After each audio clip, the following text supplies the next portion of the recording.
Hello there, it's Lewis from Team Cycles, and I'm going to show you how to use the Elite Bleed Kit from Jagwire, the dot version. So today we're bleeding a SRAM Guide Ultimate brake. This lever has been rebuilt. Now it's time to put it in action. First of all, we're going to prep the syringes ready for the bleed. Syringe 1 and syringe 2. Now this uses the SRAM bleeding edge tool, which is this one here, and the generic SRAM lever bleed end, which is this one here, and attaching it to the syringe. So the next step is to fill these half and half with dot fluid.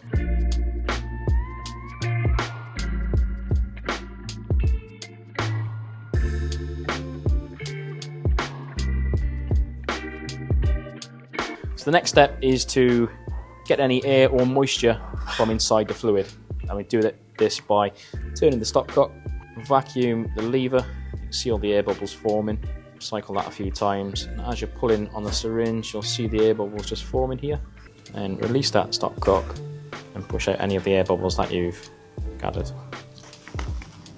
Same with the other side.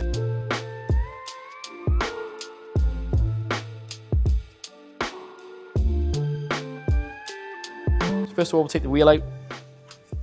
Second of all, we take the pads out of the caliper. So we're going to replace the brake pads with a brake bleeding block.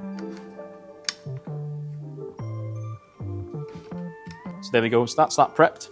Next to it is to attach the syringes. Get your T25 and you want to tip the lever so it's horizontal with the bar. And this helps, or hopefully helps, get as much air out as you can. Followed by a T10 to remove the bleed port screw. And just be careful because there is a seal rubber O-ring that sits on that screw.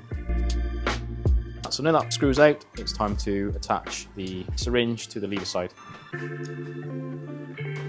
going to adjust the lever pull so it's nearly all the way out.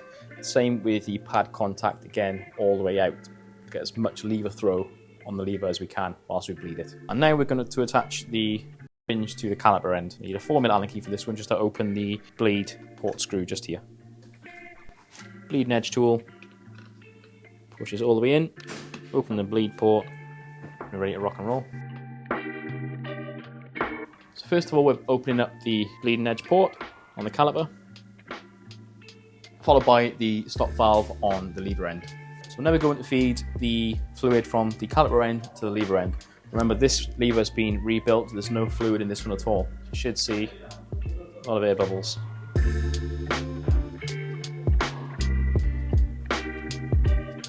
There we are, so now we're feeding the fluid from top to bottom.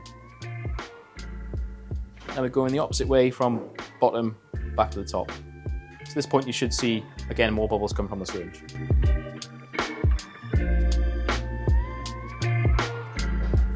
I'm just going to repeat that process again.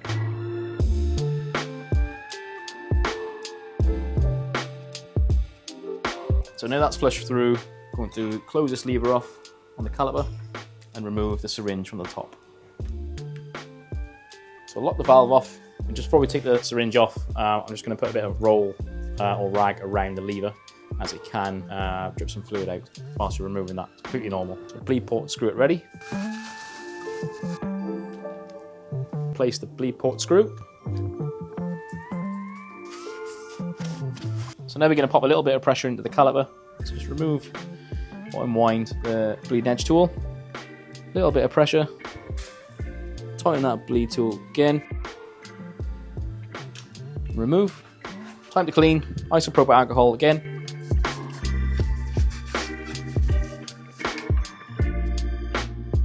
It's time to put the pads back in. Remove the retaining pin holding the bleed block in place. The piston's a little bit of a clean. Brake pads go back in. Tiniest bit of anti-seize on the pin. Now we're going to tighten the bleed port screw, 1.5 Newton meters. Pop the wheel back in. Just going to revert the lever back to the original angle.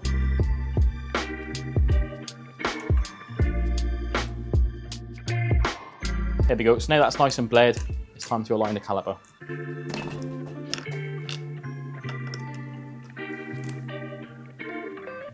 So there we go. That's a nice break, nice and bled, using the Jagwire Elite Bleed Kit, the dot version.